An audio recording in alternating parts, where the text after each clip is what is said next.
ఒక అందమైన గ్రామం. ఎగిరే పక్షులు, ఆడుకుంటూ పరిగెత్తే పిల్లలు, పచ్చని పొలాలతో ఆ గ్రామం ఎప్పుడూ సందడిగా ఉండేది.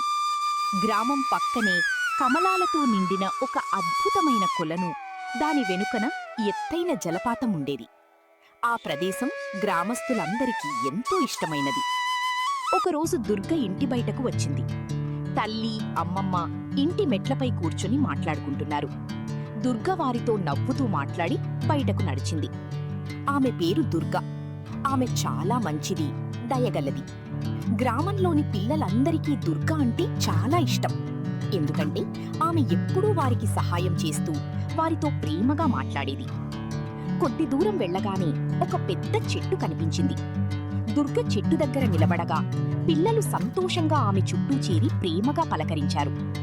దుర్గ కూడా వారితో కాసేపు మాట్లాడి ఆడుకుంటున్న పిల్లలను చూసి నవ్వింది. గ్రామంలోని పిల్లలందరికీ దుర్గ అంటే ఎందుకు ఇష్టమో ఆ దృశ్యం చూసిన వారికి అర్థమయ్యేది. అక్కడి నుంచి దుర్గ బయలుదేరి తన స్నేహితురాళ్లు గంగా మరియు వనితను కలిసింది.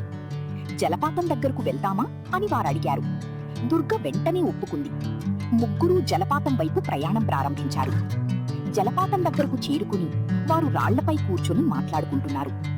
ఇంతలో గంగా కొలనులో కమలాలను చూస్తుండగా తడిరాయి మీద కాలు జారి ఒక్కసారిగా కొలనులో పడిపోయింది. గంగా అని వనిత భయంతో కేక వేసింది. గంగా నీటిలో మునిగిపోతుండటాన్ని చూసి వనిత భయపడిపోయింది. కాని దుర్గ మాత్రం ధైర్యం కోల్పోలేదు. వెంటనే నీటిలోకి దూకి గంగను ఒడ్డుకు తీసుకొచ్చింది. ఈ విషయం తెలిసిన గ్రామస్తులందరూ అక్కడికి చేరుకుని దుర్గను అభినందించారు. ఆ రోజు నుంచి దుర్గ గ్రామంలోని పిల్లలందరికీ ఆదర్శంగా మారింది. కష్టంలో ఉన్నవారికి సహాయం చేయడమే నిజమైన ధైర్యం.